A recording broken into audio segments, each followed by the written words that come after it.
ఇలా నేను ముఖ్యమంత్రి రేవంత్ రెడ్డి గారిని మా నిజామాబాద్ పసుపు రైతుల తరఫున విజ్ఞప్తి చేస్తా ఉన్నా. మీరు ఈ నిజామాబాద్ ప్రాంతానికి వచ్చినప్పుడు ఎన్నికల ప్రచారంలో మీరైనా రాహుల్ గాంధీ గారైనా పసుపుకు మేము 12,000 ఇస్తామని చెప్పారు. పసుపు ఎంత కమ్ముడు అయినా సరే మీకు తక్కువ పడితే ఆ మిగిలిన అమౌంట్ బోనస్ ఇస్తామన్నారు. మరి ఇవాళ ఇక్కడ చాలా మంది మాట్లాడిండ్రు 8,000 కమ్ముడు అయింది, 7,500 కమ్ముడు అయింది, 10,000 కమ్ముడు అయింది. ఆ మిగతా అమౌంట్ ఏదైతే ఉంటుందో మీరు బోనస్ ఇవ్వాలని చెప్పి నేను డిమాండ్ చేస్తా ఉన్నా.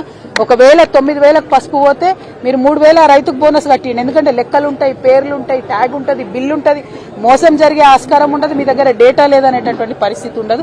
వచ్చిన ప్రతి రైతు కూడా మార్కెట్ యార్డుకు రికార్డ్ అవుతుంది. కాబట్టి పసుపు రైతులకు బోనస్ ఇవ్వాల్సిందిగా రాష్ట్ర ప్రభుత్వాన్ని నేను డిమాండ్ చేస్తా ఉన్నా. కేంద్ర ప్రభుత్వం మీద 15,000 మద్దతు ధరకై పోరాటం కొనసాగుతుంది. పసుపు బోర్డుకు చట్టబద్ధత రావాలనే విషయం కొనసాగుతుంది. దిగుమతులు తగ్గాలనే విషయం కూడా కొనసాగుతుంది. ఆ పోరాటం జరుగుతూనే ఉంటది. కానీ ఈ సీజన్ లో ఇప్పుడు పసుపు వండించి మరి దీన స్థితిలో ఉన్నటువంటి పసుపు రైతులకు ఏదైతే తక్కువైందో అమౌంట్ దాన్ని ఖచ్చితంగా ఇచ్చే విధంగా రాష్ట్ర ప్రభుత్వం ముందుకు రావాలని చెప్పి నేను డిమాండ్ చేస్తా ఉన్నా. మేము ఖచ్చితంగా రైతులకు కూడా పిలిపిస్తా ఉన్నాం. ఈ రాష్ట్ర ప్రభుత్వం మొద్దు నిద్రపోతున్నది. ఇక్కడ వ్యాపారులంతా సిండికేట్ అయి రైతుల్ని మోసం చేస్తుంటే చూసుకుంటా కూర్చున్నారు తప్పితే రేట్ను పెంచే పరిస్థితి లేదు. మళ్ళా శివరాత్రి దాటిపోతే మహారాష్ట్ర నుంచి ఇంకా పసుపు వస్తుందని చెప్తున్నారు.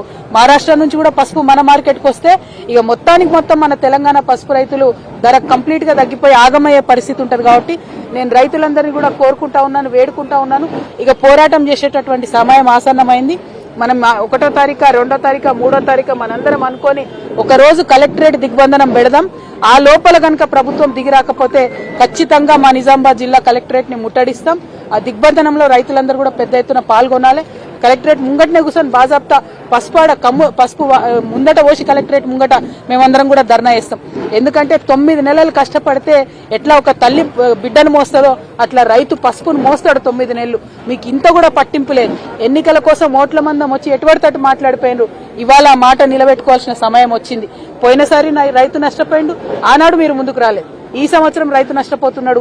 ఇప్పటికన్నా మీరు ముందుకు రావాల్సిందిగా నేను రేవంత్ రెడ్డి గారిని డిమాండ్ చేస్తున్నా. 8,000 రైతు అమ్మితే ఆయనకు 4,000 ఇవ్వండి, 9,000 అమ్ముడు పోతే 3,000 ఇవ్వండి. మొత్తానికి 12,000 నింపేటట్టుగా చేయాలని ఈ ప్రభుత్వాన్ని నేను డిమాండ్ చేస్తా ఉన్నా.